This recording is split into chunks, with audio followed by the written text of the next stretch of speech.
Kanalıma hoş geldiniz. Bugün sizlere orkideleri toprak dışında nasıl yetiştirebileceğimizden bahsedeceğim. Orkideler sadece toprakta değil, aynı zamanda toprak dışındaki birçok yerde de yetişebilirler. Özellikle orkideleri bugün strafor köpüğünde ve su kültürüyle birlikte yeniden nasıl canlandırabileceğimizi göstereceğim. Elimde bir orkide var. Bu orkidenin kökleri sağlıklı, sadece aktif değil kökler.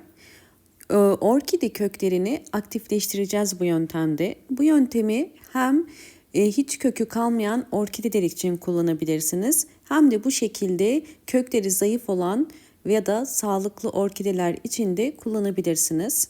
Gördüğünüz üzere elimdeki orkidenin 2 tane çiçek dalı var. Bu çiçek dalları artık çiçeklerini dökmüşler. Birazdan bu dalları nasıl budayacağımı ve yeniden nasıl canlanacağını da sizlerle paylaşacağım. Orkideleri bu tarz yöntemleri denemeden önce mutlaka dezenfekte etmeniz gerekiyor. Eğer bir böcek ya da hastalık varsa gelişimini engeller. Bu yüzden orkidemi yıkayıp dezenfekte edeceğim. Orkidemi dezenfekte etmek için 2 litre su hazırladım. 2 litre çeşme suyunun içerisine oksijen suyu koyuyorum. Oksijen suyunun dezenfekte etme özelliği var. Sizler de kökleri böcekli olan ya da hastalıklı olan orkidelerinizi dezenfekte etmek için oksijenli su kullanabilirsiniz. Bakın, 1 yemek kaşığı kadar oksijen suyunu 2 litre suyunun içerisine koydum. Ve şimdi orkidenin köklerini içerisine daldırıyorum. Bu suyun içerisinde orkideyi 2 saat bekleteceğiz. Böylelikle kökleri dezenfekte olup yumuşamış olacak. Daha sonra yeni yöntemimize geçeceğiz. 2 saat suda beklettiğim orkidemin köklerini çıkarıp kurumaya bıraktım. Gördüğünüz üzere artık kökler dezenfekte edildi. Böylelikle orkidelerimizi yeni yöntemde ekerken daha hızlı yeni kök ve yaprak çıkarmasını da sağlamış olacağız.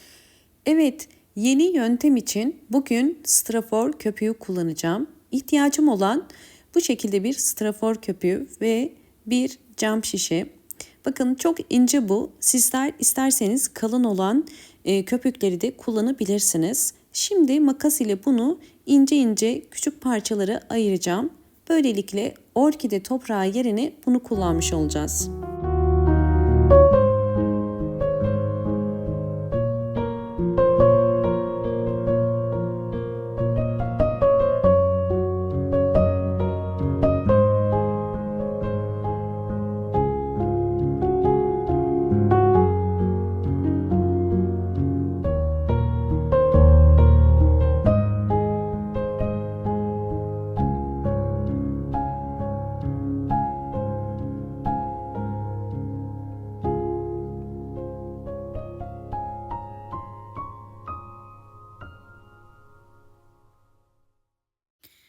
Bu şekilde küçük parçalara ayırdım.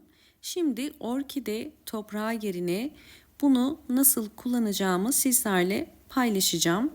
İhtiyacım olan cam bir vazo ve orkidenin köklerini içerisine koyuyorum ve strafor köpüğünü dolduracağım. Videomu buraya kadar izlediyseniz eğer hemen beğen tuşuna basıp kanalıma da abone olup bana destek olabilirsiniz. Bakın, gördüğünüz üzere orkide kökleri tamamen bu köpüğün içerisinde kalacak şekilde dolduruyorum.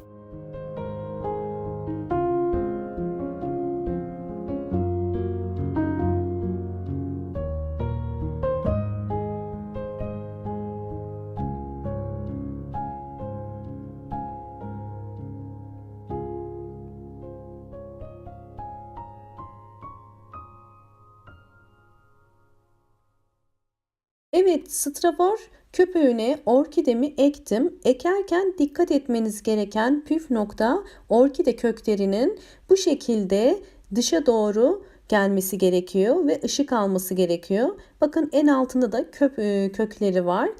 Şimdi en önemli noktalardan bir tanesi sulama kısmına geçiyoruz. Köpükte sulama kısmı önemlidir. Özellikle sulama yaparken orkide saksısının içi doluncaya kadar su koyuyoruz. Çünkü bu şekilde orkidenin içerisindeki köpüklerin mutlaka suyu iyice emmesi gerekiyor. Şimdi ben tabii köpük olduğu için sulama yaparken köpükler yukarı doğru çıkıyor.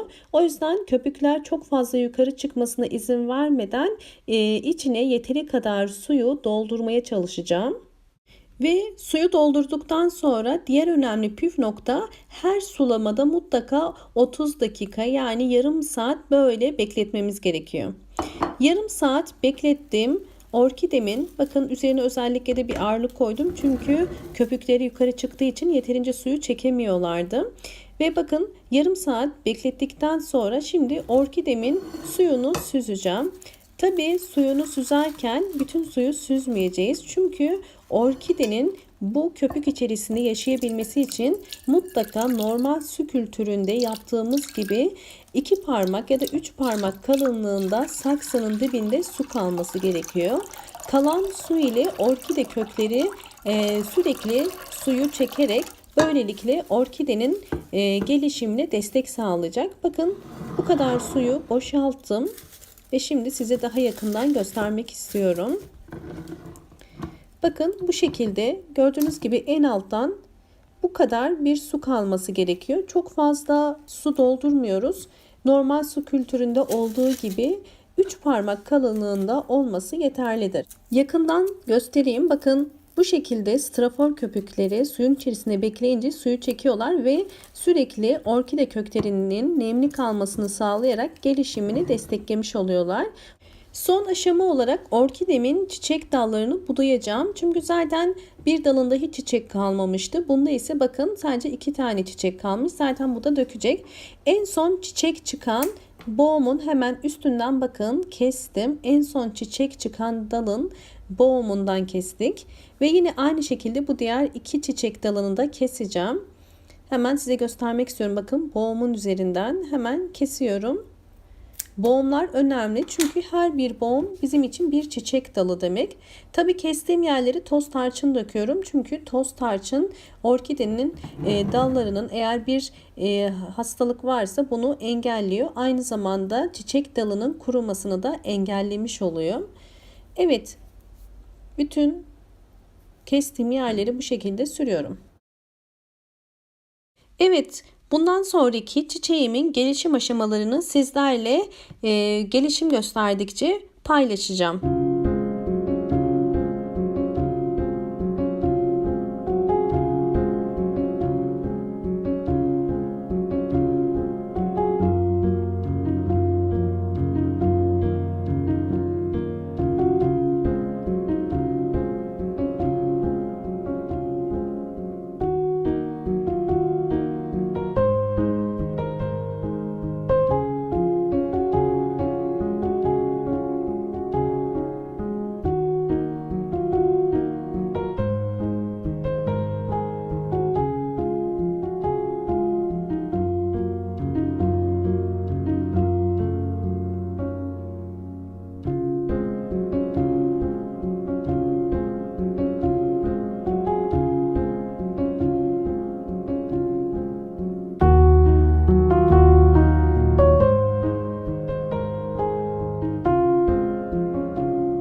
Orkidemin aylar içerisindeki tüm gelişimlerini sizlerle paylaştım. Gördüğünüz üzere çiçeksiz orkide yeniden çiçeklendi ve hem yeni yaprak hem de yeni kökler çıkardı.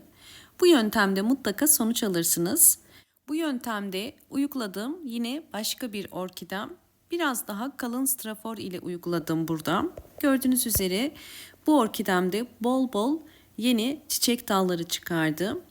Orkide toprak dışında da birçok farklı yöntemle büyütebilirsiniz. Bu tamamen sizin tercihinize bağlı. Ben sadece size bunların yöntemlerini paylaşıyorum. Sizler ister orkideyi normal orkide toprağında, isterseniz bu tarz değişik yöntemler ya da su kültürünü bu yöntemleri uygulayabilirsiniz. Umarım bu anlattığım bütün püf noktalar sizler için faydalı olmuştur. Videomu buraya kadar izlediğiniz için teşekkür ediyorum. Hoşça kalın, sağlıkla kalın.